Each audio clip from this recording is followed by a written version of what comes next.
नोंध 4 तत्कालीन झड़प अथवा तत्कालीन वेग। આપણે ત્રીજી નોંધ તૈયાર કરી આગળ, તેની અંદર અહીંયા આવતું હતું સરેરાશ ઝડપ અને સરેરાશ વેગ,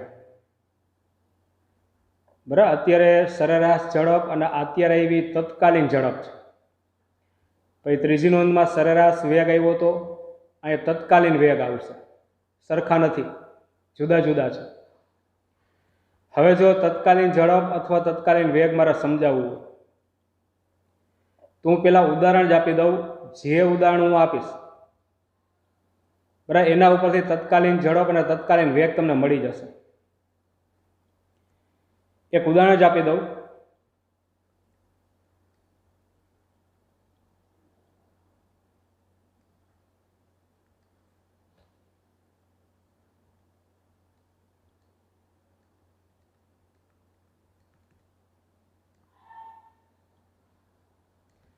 હવે માની લઉં કે આ જગ્યા ઉપર ઉપલેટા ગામ છે, બરાબર।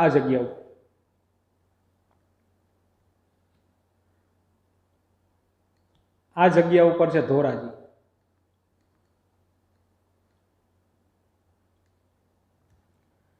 વચ્ચે શું આવશે? દુમિયાણી ગામ।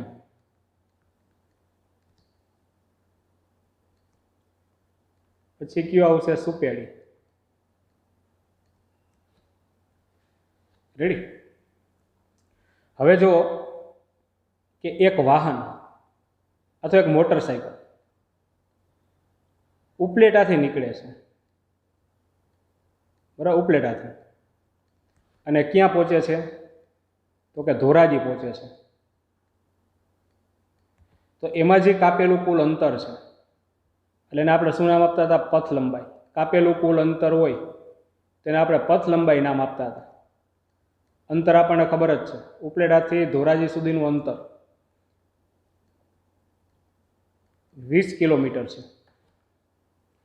અથવા તમે મીટર પટ્ટીની મદદથી માપી હોત શકશો। ઉપલેટાથી લઈ અને ધોરાજી સુધીનું અંતર છે 20 કિલોમીટર, તો માપી હોત શકશો મીટર પટ્ટીની મદદથી। અથવા રોડની બાજુમાં પથ્થર ફિટ કરેલા જ હોય, કિલોમીટરના પથ્થર, એના ઉપરથી તમને ખબર પડી જાય કે અહીંથી ધોરાજી પહોંચીએ તો 20 કિલોમીટરનું અંતર છે। અને એના માટે જે સમય લાગશે, ઉપલેટાથી મોટરસાયકલ છે ધોરાજી પહોંચ્યું એના માટેનો જે સમય લાગે છે એ અડધો કલાકનો સમય લાગે છે, 30 મિનિટ, બરાબર, અડધો કલાકનો સમય લાગે છે। સમય તમને ઘડિયાળની મદદથી મળી જાય। આ વ્યક્તિ ઉપલેટાથી નીકળે ને, અહીંયા 0 સમય ગણી લેવાનો। આપણે એ વ્યક્તિને કહી દેવાનું હતું ભાઈ ધોરાજી પહોંચ ને એટલે રિંગ કરજે, કોલ કરજે। એટલે અત્યારે આ વ્યક્તિ નીકળે છે, આપણે સમય નોટ કરી લીધો। દાખલા તરીકે માની લો કે 4 વાગ્યા, એ વ્યક્તિ ટૂંકમાં અહીંથી નીકળી ગયો 4 વાગે, એ આવેલો જાય, ધોરાજી પહોંચ્યો, આપણને રિંગ કરી, ઘડિયાળમાં જોયું તો 4:30 થયા છે। તો એનો મતલબ એમ કે એનો સમય કેટલો લાગ્યો હોય? તો કે અડધી કલાકનો સમય લાગ્યો હોય। રેડી? પથ લંબાઈ અને સમય તમને મળી ગયું તો સરેરાશ ઝડપ તમને મળી જાય। સરેરાશ ઝડપ, બરાબર, સંજ્ઞા આવી હતી સરેરાશ ઝડપ અથવા સરેરાશ વેગ। શું આવશે? કાપેલું કુલ અંતર ઉપર 20 કિલોમીટર અને છેદમાં એ માટેનો સમય એટલે અડધી કલાકનો સમય, એટલે કેટલું થશે? 40 કિલોમીટર પ્રતિ કલાક। હાલો, આટલી એની સરેરાશ ઝડપ મળી વ્યક્તિની। એટલે સરેરાશ ઝડપ છે શું એ તમને પહેલાં હું ચોખવટ કરી દઉં કે વ્યક્તિ ઉપલેટાથી નીકળો, ધોરાજી પહોંચે તો આ જે માર્ગ છે ને, એ માર્ગમાં એની જે ઝડપ હશે એનું મૂલ્ય બદલાણું હશે, બરાબર। અહીંયા 0 હોય, 0 કિલોમીટર પ્રતિ કલાકની ઝડપ હોય, કારણ કે અહીંથી તો એ નીકળે છે, અહીં ઊભો હતો। પછી જેમ જેમ ટૂંકમાં એ લીવર આપશે તેમ તેમ તેની ઝડપ વધતી જશે। હવે દુમિયાણી પહોંચ્યો, એને એવું થયું કે લાય પાણી પી લો, ને કોઈ હોટેલ ઉપર ઊભી રાખી ગાડી એની, તો પાછી એની ઝડપ અહીં કેટલી થઈ જાય? 0। વળી પાછું ટૂંકમાં ત્યાંથી લીવર આપે તો વળી ઝડપ વધતી જશે। વળી માની લો સુપેડી પાસે સ્પીડ બ્રેકર આવ્યો તો બ્રેક મારી તો ઝડપ પાછી ઘટે। વળી પાછી ઝડપ વધે, એમ કરતો કરતો ધોરાજી સુધી પહોંચ્યો. તો આ માર્ગની અંદર છે ને ઝડપના મૂલ્ય બદલાણા હોય. બરાબર, અહીંયા 0 થી પહેલાં વધતી હોય, પછી ઘટતી હોય, 0 થાય પાછી ક્યાંક, પાછી વધે, એટલે ઝડપનું મૂલ્ય આમાં બદલાણું હોય. એ બધી ઝડપ છે ઉપલેટાથી ધોરાજી સુધીની જે બધી ઝડપ છે એ બધી ઝડપનું સરવાળો કરો ને, સરેરાશ કાઢું ને, એને સરેરાશ ઝડપ કહેવાય. અહીંયા ઝડપ 5 હોય, પછી અહીં 0 ઝડપ હોય, અહીંયા ઝડપ 5 થઈ, અહીંયા 10 થઈ, અહીંયા 12 થઈ, સુપેડી ઉપર 0 થાય, ફરી 5 થાય. એ બધી જેટલી ઝડપ મળે એ બધી ઝડપનો સરવાળો છેદમાં એટલી કિંમત, એટલે એનું સરેરાશ નીકળી જશે, સરેરાશ ઝડપ આપે. રેડી. એટલે ઉપલેટાથી ધોરાજી સુધીના માર્ગની અંદર સરેરાશ ઝડપ કહું ને તો 40 કિલોમીટર પ્રતિ કલાક થાય. એટલે બધી ઝડપનું સરેરાશ નીકળી ગયું છે. તો હું તમને એમ કહું કે ભાઈ સુપેડી પાસેની ઝડપ કેટલી હશે? બરાબર, સુપેડી પાસે એની ઝડપ કેટલી હશે તો એ આપણને ખબર નથી. આ તો સરેરાશ ઝડપ મળી છે. ઉપલેટાથી ધોરાજી સુધીની સરેરાશ ઝડપ મળી છે 40 કિલોમીટર પ્રતિ કલાક. એટલે એનો મતલબ એવો નથી થતો કે અહીંયા સુપેડી પાસે ઝડપ 40 કિલોમીટર પ્રતિ કલાક હશે. એ તો વ્યક્તિના મૂડ ઉપર આધાર રાખે, સુપેડી પાસે ઝડપ કેટલી હશે એના માટે. માની લો કે વ્યક્તિ સુપેડી ગામ આગળ પહોંચ્યો અને ત્યાંથી લીવર વધારે જ દે, તેનો મતલબ કે ઝડપ વધુ મળે. અથવા માની લો કે સ્પીડ બ્રેકર આવ્યું અને બ્રેક મારી તો ઝડપ ઓછી આવી, અથવા તો પાણી પીવા ઊભો રહી ગયો હોટલ ઉપર તો ઝડપ 0 હોય. એ તો વ્યક્તિ ઉપર આધાર રાખે. વ્યક્તિ ઉપલેટાથી નીકળો એટલી આપણને ખબર છે, ધોરાજી પહોંચે ત્યારે આપણને કોલ કરવાનો એટલી ખબર છે, રસ્તામાં એને શું કર્યું એ આપણને ખબર નથી. રેડી. એટલે સુપેડી પાસેની ઝડપ કેટલી હશે તો આપણને ખબર નથી. દુમિયાની પાસેની ઝડપ કેટલી હશે તો એ આપણને ખબર નથી. હા, પણ ઉપલેટાથી ધોરાજી સુધી પહોંચે એમાં ઝડપના મૂલ્ય જે બદલાણા હોય એ બધી ઝડપનું સરેરાશ કહું તો એ આપણી આગળ છે. સરેરાશ ઝડપ કેટલી? 40 કિલોમીટર પ્રતિ કલાક. તો જો સુપેડી પાસેની ઝડપ કેટલી હશે એ આપણને ખબર ન હોય તો આ જે તે બિંદુ પાસેની ઝડપ થાય. સુપેડી એટલે જો આ માર્ગ ઉપરનું એક બિંદુ જ થયું સુપેડી ગામ એટલે, તો એ ઝડપ આપણને ખબર નથી. અને આ ઝડપ એટલે તત્કાલીન ઝડપ. બરાબર, જે તે બિંદુ પાસેની ઝડપ હોય એને તત્કાલીન ઝડપ કહેવાય. આખો માર્ગ હોય, આખો ગાળો હોય, એમાં તમે ઝડપ મેળવો તો એ સરેરાશ નીકળે. એટલે ઝડપનું મૂલ્ય જે બદલાણ હોય ને એ બધાનું સરેરાશ મૂલ્ય નીકળે. પણ જે તે બિંદુ પાસેની ઝડપ હોય ને, સુપેડી ગામ પાસેની ઝડપ, દુમિયાણી ગામ પાસેની ઝડપ, તો એ ઝડપને તત્કાલીન ઝડપ કહેવાય. તો જો એ આપણને અહીંથી મળે એમ નથી. આપણને ઉપલેટાથી વ્યક્તિ ધોરાજી સુધી પહોંચે ત્યાં સુધીની સરેરાશ ઝડપ છે, જે ઝડપનું મૂલ્ય આમાં બદલાણ હોય, બધી ઝડપનું સરેરાશ મૂલ્ય 40 કિલોમીટર પ્રતિ કલાક આપણને મળ્યું. પણ આ ઝડપ ઉપરથી સુપેડી ગામ પાસેની ઝડપ કેટલી હતી એ નક્કી ન થાય. બરાબર, જે તે બિંદુ પાસેની ઝડપ આના ઉપરથી નક્કી ન કરી આવે. અને જે તે બિંદુ પાસેની ઝડપ હોય માર્ગ ઉપર એને તત્કાલીન ઝડપ કહેવાય. તો જો આવી તત્કાલીન ઝડપ મેળવવી કઈ રીતના?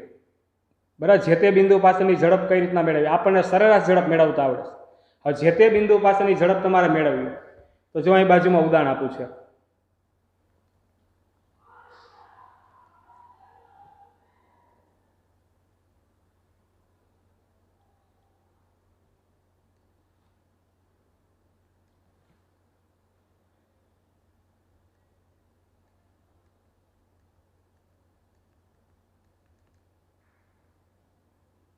આ મેં તમને સમજાવવા માટે આપ્યું છે. બરાબર છે. હવે અહીંયા જો માની લઉં કે મોટરસાઇકલ આગળથી આવે છે, અહીંયા નામ આપી દઉં એ બિંદુ. મારે એ બિંદુ પાસે આમથી મોટરસાઇકલ, આમ આગળથી મોટરસાઇકલ આવેલું આવે છે અને આમ જાય છે. હવે ક્યાંથી આવે છે એ આપણને ખબર નથી, ક્યાં જાય છે એ આપણને ખબર નથી, અને એની ચિંતા કરવાની નથી. જ્યાં જતો હોય ને જ્યાંથી આવ્યો હોય ને. માની લો કે આ માર્ગ ઉપર એમને હાઈલો જતો હોય તો એ બિંદુ પાસે, માર્ગના એ બિંદુ પાસેની ઝડપ કેટલી હશે એ તમારે મેળવવી છે. જો કઈ રીતના મળશે?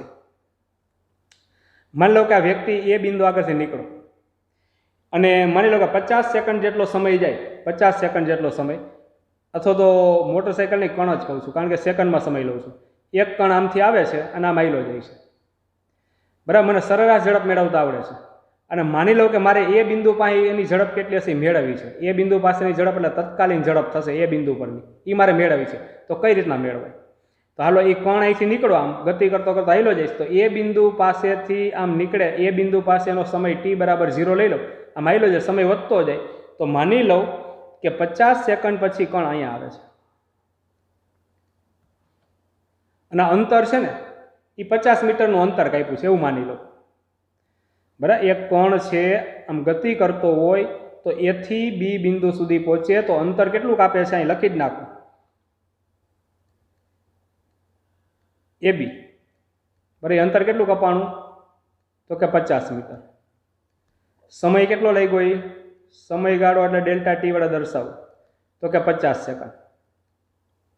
હાલો તેની સરેરાશ ઝડપ કેટલી થશે, તેની સરેરાશ ઝડપ થશે કાપેલું અંતર અને છેદમાં એ માટેનો સમય એટલે 50/50 એટલે કેટલું થશે 1 મીટર પ્રતિ સેકન્ડ। સરેરાશ ઝડપ તો આપણને મેળવતા આવડે જ છે, આ સરેરાશ ઝડપ મળી છે। એ થી બી સુધીના ગાળામાં જે ઝડપનું મૂલ્ય બદલાણું હોય એ બધી ઝડપનું સરેરાશ 1 મીટર પ્રતિ સેકન્ડ નીકળે, બરાબર। એટલે એ થી બી સુધીના ગાળામાં મેં સરેરાશ ઝડપ ટૂંકમાં 1 મીટર પ્રતિ સેકન્ડ મને મળી। મારે તો એ બિંદુ પાસેની ઝડપ મેળવવાની હજી મળી નથી, તત્કાલીન ઝડપ કહેવાય છે। હવે શું કરું, સમયગાળો નાનો કરતો જાઉં। માની લો કે સમયગાળો છે 50 સેકન્ડના બદલે હું 25 સેકન્ડ કરી નાખું તો હવે કોણ એ થી બી સુધી પહોંચતા 50 સેકન્ડ સમય લાગે તો 25 સેકન્ડમાં ક્યાં પહોંચ્યો છે, અહીં માર્ગમાં અહીં વચ્ચે ક્યાંક રહી ગયો હશે। 50 સેકન્ડમાં એ ઉપરથી બી ઉપર પહોંચે છે તો 25 સેકન્ડમાં એ ઉપરથી ક્યાં પહોંચશે, તો આગળના ભાગમાં જશે, એને હું નામ આપી દઉં છું બી ડેશ, બરાબર। માર્ગ મારો એ બી ડેશ થઈ ગયો, બરાબર। સમય થઈ ગયો 25 સેકન્ડ અને માની લો કે એ જે અંતર કાપે છે એ થી બી ડેશ સુધીનું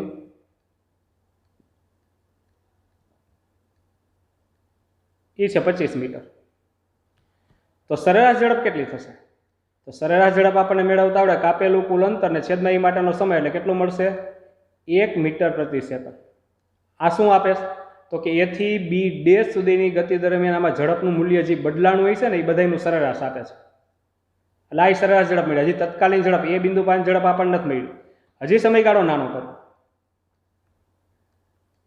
માની લો કે સમયગાળો નાનો કરીને 10 સેકન્ડ કરી નાખો તો 10 સેકન્ડ કરું તો એ ઉપરથી જે કણ નીકળો તો એ 50 સેકન્ડ પછી બી ઉપર પહોંચે, 25 સેકન્ડ પછી બી ડેશ ઉપર પહોંચે તો 10 સેકન્ડમાં એની આગળ છે, કારણ કે અહીંથી આટલું અંતર કાપવા માટે 25 સેકન્ડ સમય લાગે ને હવે 10 સેકન્ડનો સમય જ આપું તો કોણ અહીંયા ક્યાં કહીશ, એને નામ આપી દઉં બી ડબલ ડેશ। અને માની લઉં કે એ જે અંતર છે એથી બી ડબલ ડેશ સુધીનું, હાલો એ 5 મીટર છે તો સરેરાશ ઝડપ કેટલી નીકળી, તો કાપેલ અંતર 5 અને છેદમાં સમય એટલે 5/10 એટલે 0.5 મીટર પ્રતિ સેકન્ડ। આ સરેરાશ ઝડપ જ છે, પણ કયા ગાળામાં, એ થી બી ડબલ ડેશ સુધીના ગાળામાં, આ વચ્ચે ઝડપનું મૂલ્ય જે બદલાણું હોય ને આટલા ગાળામાં એ બધાનું સરેરાશ આપે છે। હાલો હજી સમયગાળો હું નાનો કરી નાખું, બરાબર છે, અને એ સમય છે 5 સેકન્ડ લઈ લો તો 10 સેકન્ડ પછી અહીંયા પહોંચે તો 5 સેકન્ડ પછી તો અહીંયા ક્યાંક જ પહોંચતો હોય છે, હાલો 3 ડેશ અને અંતર છે એ આના કરતા ઓછું એટલે 2 મીટર। તો સરેરાશ ઝડપ કેટલી થશે, તો કાપેલું અંતર 2 છેદમાં સમય 5, 2/5 એટલે 0.4 મીટર પ્રતિ સેકન્ડ। એટલે એનો મતલબ એમ કે આ સરેરાશ ઝડપ જ છે, પણ કયા ગાળામાં, એ બી ટ્રિપલ ડેશ આટલા ગાળામાં જે ઝડપનું મૂલ્ય બદલાણું હોય એ બધાનું સરેરાશ આપે। સમય ઘટાડતો જ જાઉં છું, સમય હાવ શૂન્યવત કરી નાખવાનો,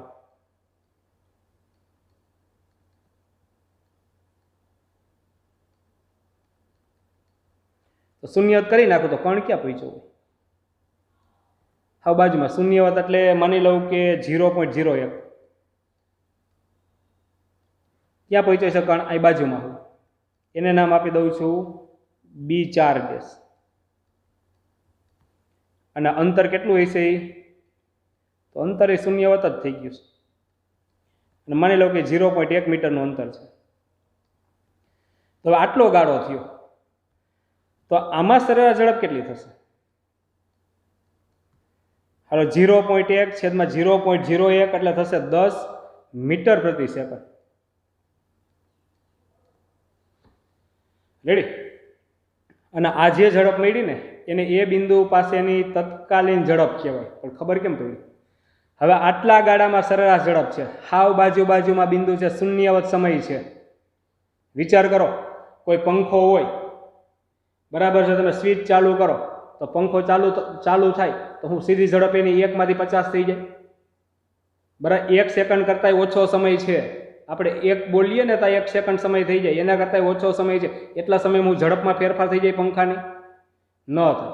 પંખો ચાલુ હોય, તમે સ્વિચ બંધ કરીને 1 સેકન્ડ કરતાં ઓછો સમય આપો, માનો કે ચાલુ છે ત્યારે એની ઝડપ છે ને 50 મીટર પ્રતિ સેકન્ડ છે પંખાની ઝડપ. બરાબર, 50 મીટર પ્રતિ સેકન્ડ છે. તમે સ્વિચ બંધ કરો તો હું સીધી 49 થઈ જાય. 1 સેકન્ડ કરતાં ઓછા સમયની વાત કરું છું. તો ઝડપ 50 હોય ને, તમે સ્વિચ બંધ કરો તો 1 સેકન્ડ જેટલા 1 સેકન્ડ કરતાં ઓછો સમય હોય તો એટલા સમયમાં એની ઝડપ 50 જ રહેવાની. જેમ જેમ સમય જાય ને એમ પંખો ધીમો થાય, ઝડપ ઘટતી. વધારે સમય આપો તો ટૂંકમાં એમાં ફેરફાર થાય. પણ 1 સેકન્ડ કરતાંય નાનો સમય હોય એમાં કાંઈ ફેરફાર ન થાય. તો તમે આ શૂન્યવત સમય આપ્યો છે તો એટલા સમયમાં કણાયથી એમ ગતિ કરતો હું 1 સેકન્ડ કરતાંય હાવ નાનો સમય હોય, શૂન્યવત સમય હોય તો એટલા સમયમાં એની કંઈ ઝડપ બદલાય નહીં. તો આજે સર અહીંયા આખા ગાળામાં એની ઝડપ આટલી જ હોય, 10 મીટર પ્રતિ સેકન્ડ જ. એ બિંદુ ઉપર કહું, 4 ડેશ ઉપર કહું, વચ્ચેનું કોઈ પણ બિંદુ કહું, બધાય ઝડપ કેટલી છે? આટલા સમયગાળામાં ઝડપનું મૂલ્ય કોઈ દિવસ બદલાય નહીં. એટલે એનો મતલબ એમ કે આ એ બિંદુ પાસે ઝડપ આટલી જ હોય. બરાબર, એટલે આ જે ઝડપ મળી ને એ બિંદુ ઉપરની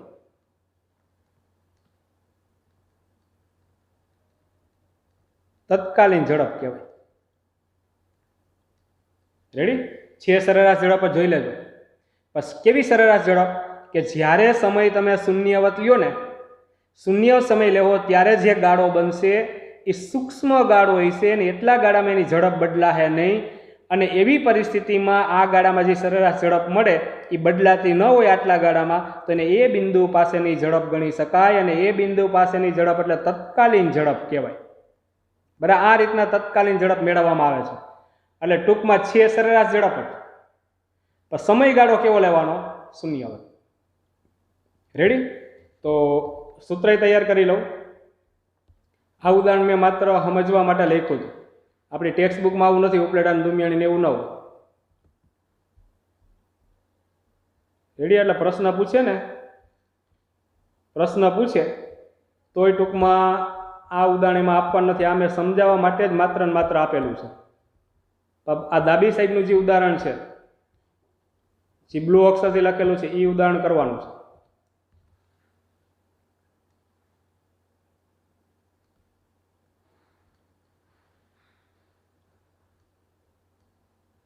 રેડી? આ પહેલી વસ્તુ કહી દઉં. હવે બીજી વસ્તુ જોવો, એમાં સમયગાળો શૂન્યવત લઈ લઉં ત્યારે જે ઝડપ મળશે એને તત્કાલીન ઝડપ કહેવાય. હાલો, સરેરાશ ઝડપનું સૂત્ર મારી આગળ છે ડેલ્ટા એક્સ છેદમાં ડેલ્ટા ટી. સરેરાશ ઝડપ હતો સરેરાશ વેગ.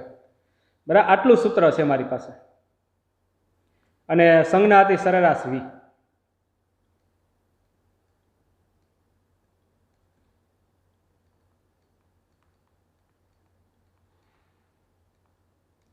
બરાબર, સૂત્ર. હવે તત્કાલીન ઝડપ જોતી હોય તો તમે કીધું ને કે એ બિંદુ પરની તત્કાલીન ઝડપ તત્કાલીન ઝડપ એટલે છે સરેરાશ ઝડપ જ. પણ સમયગાળો કેવો લેવો પડે? એમાં શૂન્યવત લેવો પડે. તો જો આ ડેલ્ટા એક્સ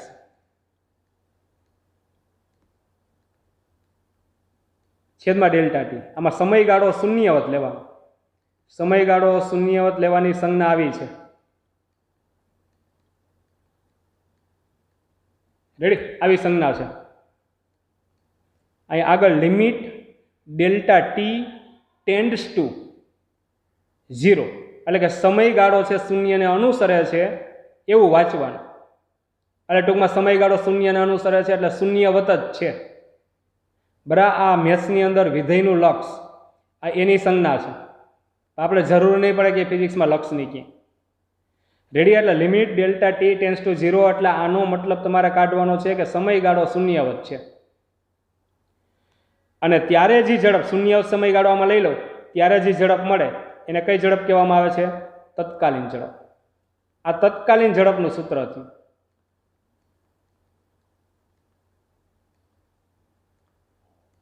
રેડી? આના ઉપરથી જ લખ્યું છે. સરેરાશ ઝડપ હતી મારી પાસે, સરેરાશ v બરાબર ડેલ્ટા એક્સ ના છેદમાં ડેલ્ટા ટી. પણ મને એવી ખબર પડી કે જો સમયગાળો શૂન્યવત લઈ લઉં ને તો આ સરેરાશ ઝડપને તત્કાલીન ઝડપ કહેવાય.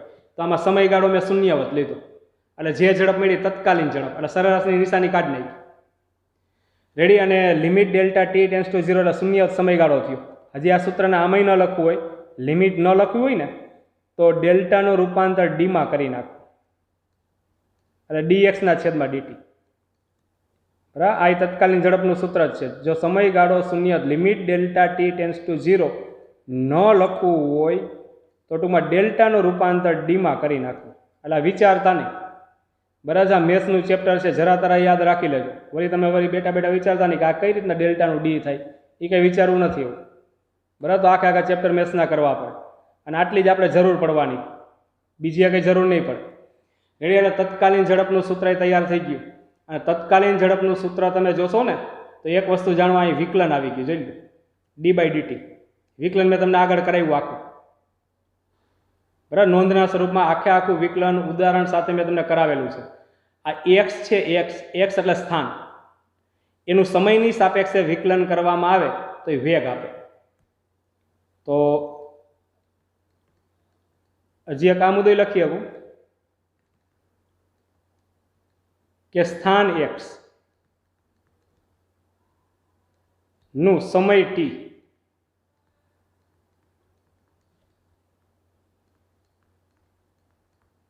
ની સાપેક્ષે વિકલન કરતા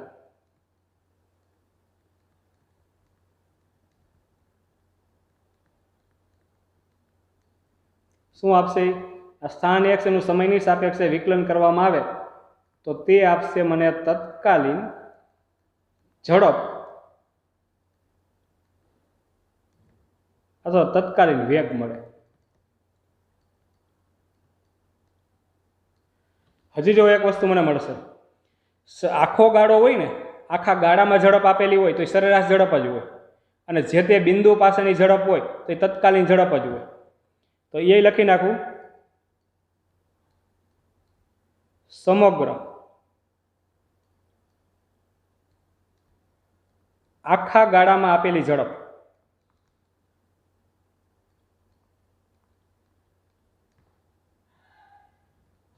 કઈ હશે? એ સરેરાશ ઝડપ અથવા સરેરાશ વેગ હોય. પરંતુ જે તે બિંદુ પરની જે ઝડપ મળે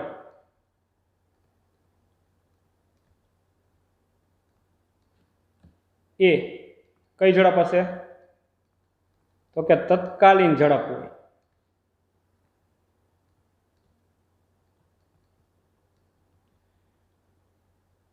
રેડી? સરેરાશ ઝડપ અને તત્કાલીન ઝડપ આપણને ખબર કઈ રીતના પડશે કે કઈ ઝડપ આપેલી છે. આખા ગાળામાં આપી હોય ને તો સરેરાશ ગણવી, જે તે બિંદુ પરની હોય તો તત્કાલીન ગણવી. હવે મારી આગળ શબ્દ બે થઈ ગયા, એક સરેરાશ ઝડપ આવશે અને તત્કાલીન ઝડપ આવશે. બરાબર? બે શબ્દ છે મારી આગળ. હું તમને એમ કહી દઉં તો એક કણની ઝડપ 50 મીટર પ્રતિ સેકન્ડ છે. એક કણની ઝડપ 50 મીટર પ્રતિ સેકન્ડ છે. તો લેવી કઈ? ખાલી ઝડપ શબ્દ જ લખ્યો, આગળ તત્કાલીન નથી લખ્યું, સરેરાશ નથી લખ્યું. તો એ તત્કાલીન ઝડપ સમજવું. બરાબર? ખાલી ઝડપ શબ્દ લખે કોઈ પણ જગ્યાએ, બરાબર છે, તો કઈ ઝડપ સમજવાની તમારે? તો કે તત્કાલીન ઝડપ. સરેરાશ ઝડપ મેળવવાની છે ને તો આગળ સરેરાશ શબ્દ લખ્યો જ છે, પણ ન લખે ને આગળ કઈ શબ્દો, ખાલી ઝડપ લખે એટલે તત્કાલીન ઝડપ જ હોય. રેડી? આ ચોથા નંબરની નોંધ છે તત્કાલીન ઝડપ અને તત્કાલીન વેગ. એની અંદર આટલી વસ્તુ તમારે યાદ રાખવી જોશે, ખાસ કરીને એનું સૂત્ર. બરાબર? દાખલામાં જરૂર પડશે. અને કઈ રીતના મળ્યું તો એના માટે ઉદાહરણથી મેં તમને સમજાવ્યું સાહેબ. કદાચ આવો ક્વેશ્ચન કરે તમને, સરેરાશ ઝડપ તત્કાલીન વેગ સમજાવો અથવા તત્કાલીન વેગ સમજાવો, તો આટલું લખી નાખવા. રેડી? મેં નોંધના સ્વરૂપમાં તૈયાર કર્યું છે. હવે ચોથા નંબરની નોંધ પૂરી થશે.